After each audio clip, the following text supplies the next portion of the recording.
সংগ্ৰামী অতিথিসকল, আমি বিচৰা ধৰণে এতিয়াও আমাৰ সংগ্ৰামী সতীৰ্থ এই চচলত অহা নাই।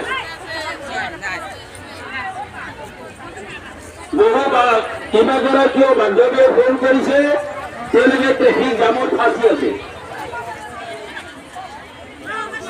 স্বাভাৱিকভাৱে নিয়ম দেখিব লাগিব।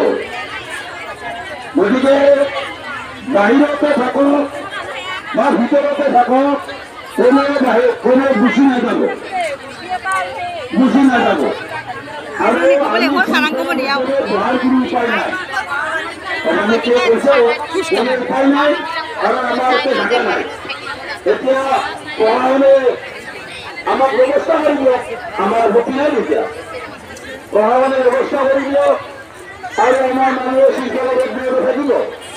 কিন্তু প্ৰশাসনে শৃংখলাবদ্ধ কোনো আৰু শৃংখলা মতে বহাই সুযোগ নিদিলে, তেনেকুৱা হলে কেনেকৈ হ'ব?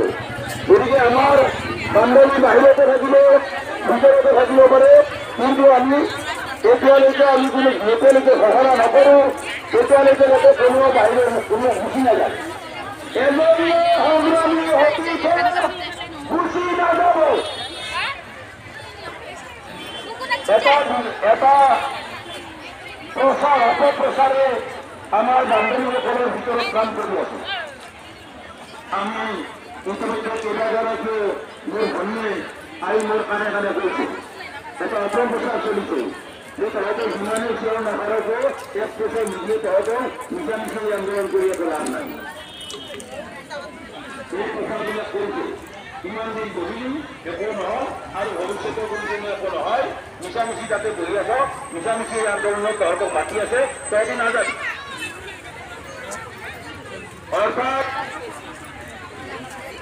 আপোনালোকে আন্দোলনৰ পৰা বিৰত ৰাখিব বিচাৰিছে।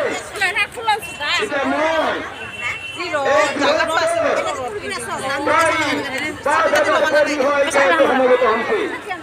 মই এই মাইকৰ মাধ্যমত সুধিব বিচাৰিছো, আপোনালোকে এই অপশক্তিৰ অপপ্ৰচাৰত ভুল যাব নেকি?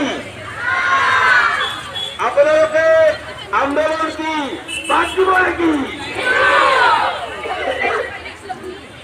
যিসকল অপরাধী এই অপপ্রচার সময় আছে প্রকৃততে সরকারের দালালি করে আছে সরকারে বিচারিছে আন্দোলনটি নষ্ট হোক আন্দোলনের ঐক্য বিনষ্ট হোক এই আন্দোলনটি এনেকেই যাই নুনে যাতে ছাই হয়ে যাক তাকে ইংরেজি ফায়ার আউট বুলি কয় তেওঁলোকে ফায়ার আউট টেকটিক্স গ্ৰহণ কৰিছে যিমান ইচ্ছা ইমান চিঞৰি যাব আমিও নিদিওঁ ভাগৰ লাগিলে আপোনা আপুনি ঘৰলৈ যাব এতিয়া মোৰ কথা হ'ল ইয়াতে দিনে নিশাই আমি চিআইটিৰ নেতৃবৃন্দ অসম ৰাজ্যিক সন্থাৰ নেতৃবৃন্দ বিষয়ববীয়াসকলে আৰু জিলা হিচাপে ভগাই দিয়া 4-5খন জিলাৰ প্ৰতিনিধিসকলে এতিয়া দিনে নিশাই যে কষ্ট কৰি আছে তেওঁলোকৰ ভাগৰ লাগিছে নেকি এজনৰো ভাগৰ লগা নাই এজনৰো ভাগৰ লগা নাই আৰু আমি এই ভাগৰ নলগাকৈ এই যুঁজ চলাই যাম যেতিয়ালৈকে আমাৰ সঞ্চালকৰ প্ৰস্তাৱ মানি নলয় গতিকে মই আকৌ এবাৰ সুধিছো